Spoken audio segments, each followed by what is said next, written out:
La fenu venido. Tros gala negosa, hegale. Drosik halimo. Sha! Gosa? Hakana sagamos.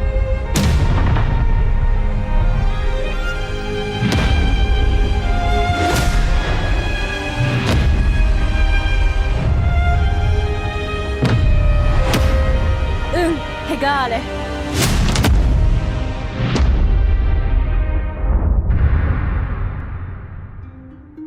Ladies and gentlemen, looks like it's finally happening. I have gathered you all here today because I have knowledge from the gods themselves. The gods of bugs, vessels, moths, manties, soul, void, and saw. Team Cherry. After what seemed like a never-ending drought of information, the silence was broken earlier this Christmas Eve by Edge magazine, announcing new Silksong information, screenshots, and literally hours of interview content to sift through. I'm not going to go through this with a fine-tooth comb or anything, because I still want to leave people with a reason to actually read the magazine for themselves. However, my brain is on the verge of bursting with excitement, and there was no possible way in hell that I could make a video on this. I am way too thirsty for this new content, and this intro is already long enough. I'm just gonna start talking about it. Firstly, let's examine the very picture that catalyzed the hype in the first place, which is the cover of the magazine itself. This is the official cover of Edge's 354th issue, with a cover story entirely devoted to Hollow Knight's sharply refined sequel, or so it says. Down below Hornet, we're able to see lots of white flowers that seem to be synonymous with one area in particular that you should remember in the Silksong trailer, which is this area right here that houses one of the game's lace battles. It's the exact same color scheme, even complete with the bronze-looking pipe system in the background. We can pretty safely say this is the area being depicted in the cover of this magazine. There's also a pattern of silk that seems to be revolving around Hornet as though she's in the middle of using some sort of silk spell or power, but this could also be just an embellishment for the artwork, so I wouldn't place too much significance on this. One of many who worked on the issue was writer Jen Simpkins, who says the Edge team was given a pretty extensive look at a new demo. Although this demo seemed to be put together for more journalistic purposes, and it's unclear whether or not the demo will be available for public play in the future. Also, on a somewhat unrelated note, Jen tweeted that making cover stories are sometimes much harder sells when they have to do with indie titles. So if you want to see more coverage like this right here, there's really nothing stopping you from going out and buying a copy. This isn't like a promotion or a paid plug or anything. This is me telling you how much you should value this coverage, because when this physical copy drops in February, I'm gonna be hanging this issue on my goddamn wall.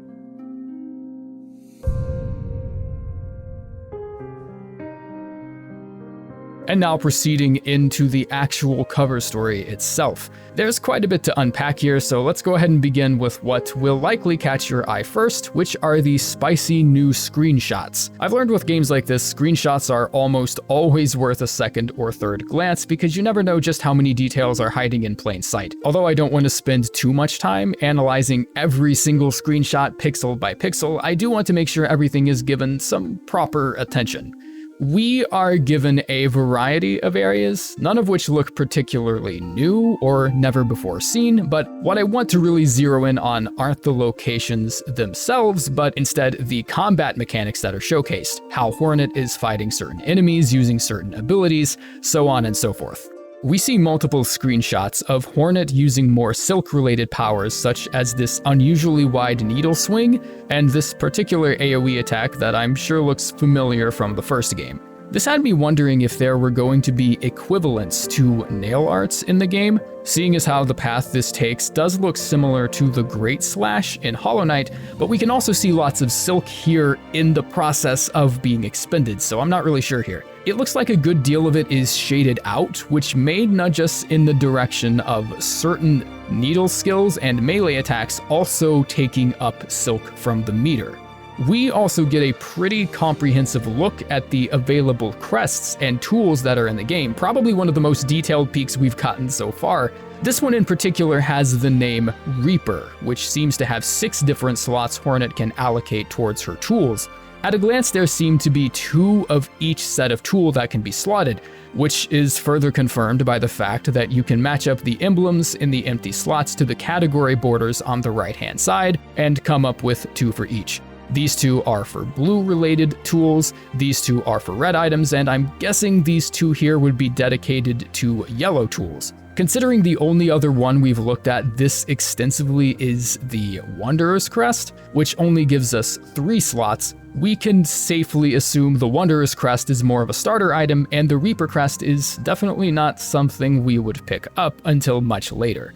The UI changes at the top left, I would also guess, are kinda tied to the type of crest that Hornet is using at any given time, and I believe this to be true because the 6-spoke appearance of the Reaper crest seems to fall in line with this UI change here, which details a similar arrangement of spikes protruding subtly from the center of the module.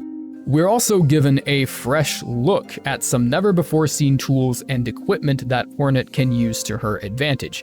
I'm not even sure what I'm looking at here for most of this, but I just know it looks exciting as hell and I can't wait to use every single goddamn one of these things. The purple-looking shell here to the right sort of puts me in the mind of a boulder shell type device for some reason. I don't know, it just seems to have that same geometry to it. And to the left of that looks to be a sort of zipline device.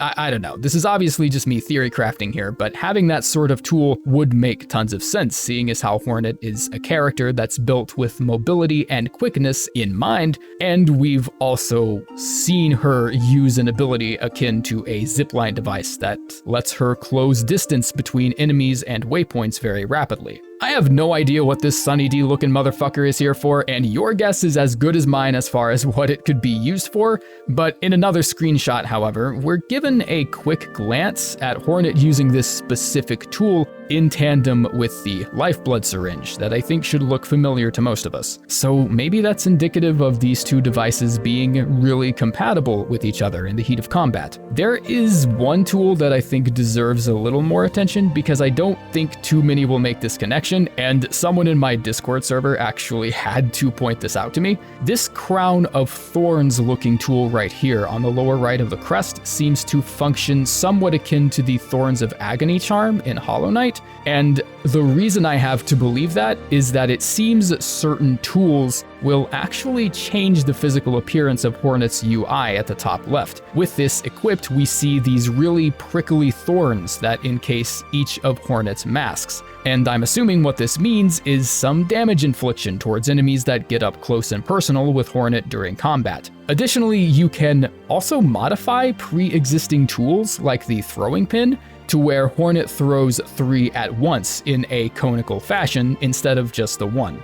Another interesting facet that can be given some attention is the variety of enemies Hornet will be facing in the Kingdom of Farloom. This guy right here stuck out to me almost immediately because he is using a shield. There are already a couple instances in trailers and in demo footage and such where we have seen enemies use shields, switching back and forth between attacking and defending quite frequently. I feel like it's necessary to point this out because this gives us some pretty solid information on how we as players are expected to fight, take certain approaches to certain enemies, being aggressive versus being more reserved perhaps, and also being able to know how to switch between those playstyles on the fly. Focusing on this screenshot in particular for just a second, we have seen these enemies before in the trailer reveal, but this screenshot gives us something a little extra.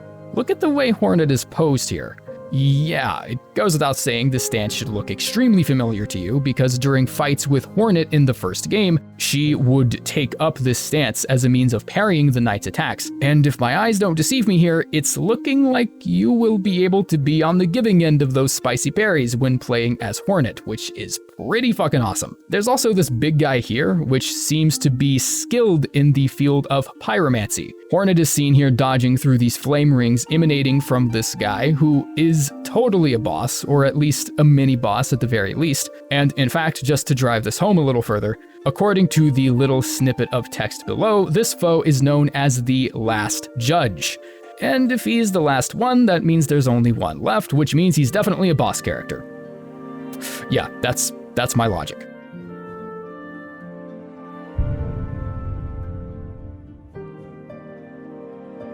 Moving on into the interview with Team Cherry themselves, there are a couple quotes and excerpts said by the team that I really want to dedicate some attention to, because a lot of what we're hearing in the interview sort of confirms assumptions that we already made about Silksong in the past. One quote that particularly stood out was this snippet here said by Ari. "The core of the world is mainly a reflection of Hornet. Her fighting is so fast that it changes the way the enemies need to be designed." Backpedaling a bit to the screenshots, we can definitely see some evidence of this, with a solid portion of enemies doing their own combat with shields or silk manipulation of their own. The interview highlights multiple facets of the game that all seem to be anchored in Hornet's combat, or at least significantly more so than its predecessor. Everything in Silksong seems fast. Like, really fast. You spend more time either at full health or almost dead, and the gameplay snaps between these states. This specifically calls the bind function to my attention, which is Hornet's natural healing ability. Everything in the game is much faster, and this also means Hornet's healing mechanism must be quicker in order to compensate for this. She can heal significantly faster than the Knight, and in bursts of 3 HP, making it a little more integrated with the flow of the combat, and the magazine itself actually describes it as another beat in the dance of the gameplay, further driving home Silksong's prominent musical elements. And in addition to speed, the game also seems to prioritize the player's precision with tools and skills, as there are many sub-reactions programmed into different weapons to keep them interesting and give you that extra bit of mastery. Environments in the Kingdom of Farloom also seem much livelier and much more detailed, as some of the area decorations, signage, and vegetation will react accordingly when Hornet walks or sprints by them, which implements a really dynamic touch that the Kingdom of Hallownest never really had. The team seemed really conscious of how much information about the variety of environments they wanted to share, but I will assume this level of care and depth is taken into consideration for pretty much every area in Farloom, especially the ones that are off the beaten path. Comparisons are delicately made to a Castlevania game, known as Castlevania Lords of Shadow, which ended up getting some mixed reviews out of the gate when it came out, but there was one aspect of the game which the team seemed to fall in love with, which was the pacing of the environments that you explored. Specifically, the journey to the endgame felt as grand as the endgame itself, and things are paced to where Hornet's ascension to the Citadel feels less like a strenuous climb and more like this epic adventure. And, of course, the interview wouldn't be complete without its own snippets of lore crafting and story speculation. And if that's what you're after, rest assured the contents of this issue are quite literally filled to the brim. Part of what Hornet is doing is she's lost her traditional strength, and the Weavers, or what's left of them, are helping her restore it. This quote alone calls quite a bit into question, particularly the whereabouts of the Weavers and whether or not their disappearance was their own choice, what role they have in the Kingdom of Farloom, and so forth. Moreover, this undertaking of finding old strength through past lives, the magazine calls it, sort of insinuates that Hornet's journey to Farloom may not be as strange or as out of place as we once assumed. If anything, her journey is somewhat reminiscent of a reunion. The Kingdom of Farloom houses its own lively cast of NPCs, side plots, and plenty of quests for lore aficionados of the community to sink their teeth deep into. Hornet's ability to actually speak to characters gives way to more dynamic conversations with NPCs, and even bosses, like Trobio the Butterfly, are given little quirks and personality features to truly make everyone in Farloom feel very distinctly alive. A snippet of text seems to allude to the pilgrims of Farloom engaging in cult-like behavior, in transporting silk to the top of the kingdom, and even attacking each other along the way. The ultimate goal with Silksong was to create a second entry for the Hollow Knight IP. Whereas Silksong will be much faster and more frantically paced, this doesn't necessarily mean Team Cherry wanted to make a game that was more challenging in any regard. The skill ceiling does seem a good deal higher than its predecessor, but at the end of the day, Silksong was designed and built to be just as friendly to newer players as it would seasoned Hollow Knight veterans. I don't want to make this video too comprehensive, because if I cover absolutely everything, this fucker's gonna have to be released on Blu-ray. But if anyone is interested in reading more about it, the interviews are really worth your time. No paid promotions here, just good old-fashioned transparency.